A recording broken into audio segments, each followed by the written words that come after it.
네, 그동안 화두였던 금융투자소득세는 결국에는 폐지로 결정이 났죠. 그런데 이번에는 가상자산에 대한 과세가 또 논란입니다. 가상자산의 양도 차익에 대해서 세금을 매기겠다라는 건데 이 내용 오늘 취재기자와 함께 자세하게 짚어보겠습니다. 윤영석 기자 나와 있습니다. 어서 오세요. 안녕하세요. 네, 산 넘어 산이네요. 하나를 해결했더니 또 하나 지금 등장을 했습니다. 가상자산 과세 제도가 지금 뜨거운 감자로 다시 떠올랐는데 이게 어떤 제도인지 어떤 배경에서 이렇게 논란이 되고 있는지 먼저 설명을 해주시죠. 일단 가상자산 소득 과세 제도는 양도나 대여 등으로 발생하는 소득을 이 기타 소득으로 분류해서 과세한다는 겁니다. 연 250만 원까지 공제해주고 이를 넘으면 지방세를 포함해서 22% 세금을 부과하며 이 분리과세입니다. 이 시장 상황에 따라서 손실이나 이익을 볼 수 있는데 이러한 결손금 2월 공제는 적용되지 않으며 내년 1월 1일부터 시행됩니다. 사실 가상자산에 대한 과세는 이미 두 차례 시행이 유예된 바 있습니다. 지난 2021년에는 인프라 구축 미비를 이유로 연기됐고 2023년에는 이 테라 루나 사태로 가상자산 이용자 보호 체계를 만드는 게 우선이라면서 또다시 한 차례 유예된 바 있습니다. 이제 시행 시점인 2025년 1월 1일이 임박했거니와 현재 비트코인이 10만 달러에 육박하는 등 무서운 상승세를 보이며 이 국내 과세 체계에도 관심이 집중됐다 이렇게 해석할 수 있겠습니다. 네, 그래서 최근에 가상자산 과세를 둘러싸고 상당히 찬반 논란이 뜨겁죠. 한쪽에서는 과세를 한 차례 더 유예를 해야 된다라는 주장이고 한쪽에서는 아니다, 지금 시행을 해야 된다. 이렇게 양측의 입장이 팽팽한데 지금 쟁점이 이에 대해서 뭔지 그리고 각각의 입장에 대해서 주장은 좀 어떻게 나오고 있는지 설명을 해주시죠. 네, 먼저 유예해야 한다는 주장의 이 주요한 근거는 여전히 과세 체계나 이 시스템 구축이 미흡하다는 겁니다.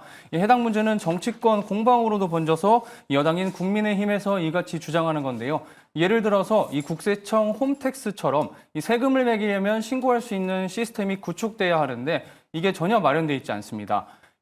또 과세 문제도 코인 투자 심리가 위축될 수 있다는 것과 이로 인해서 해외 거래소를 통한 투자가 늘어나 자금이 유출될 수 있다는 우려도 있습니다.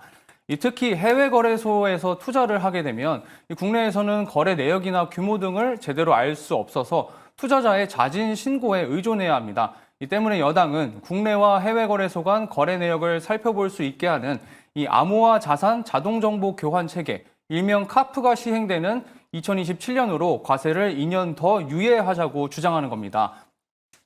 반면에 더불어민주당은 소득 있는 곳에 과세 있다는 대원칙 하에 예정대로 내년부터 과세를 시행하자 이런 입장입니다. 다만 이 공제선을 연 250만 원에서 5천만 원으로 상향하는 안을 내놨습니다.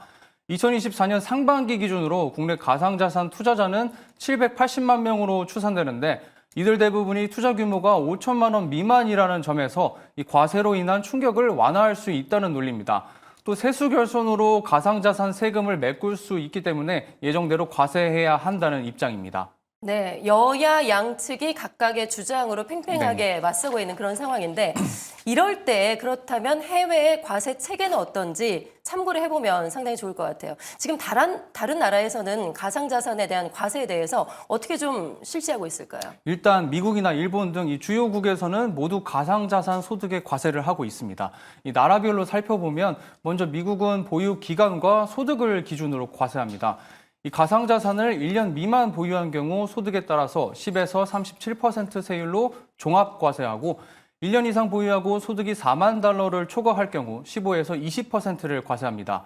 일본은 개인 소득별로 15에서 55% 세율로 다른 소득과 합산해서 종합과세합니다. 영국은 개인 소득에 따라 10에서 20% 세율로 과세하며 독일은 가상자산을 1년 이상 보유할 경우 비과세하며 1년 미만을 보유할 경우 소득에 따라서 14에서 42% 종합과세합니다. 이렇게 주요국들의 과세 체계도 천차만별인데요. 기본 공제 한도 수준이나 이 결손금 2월 공제가 불가하다는 점에서는 일본이 현재 국내 과세안과는 가장 가까운 편입니다.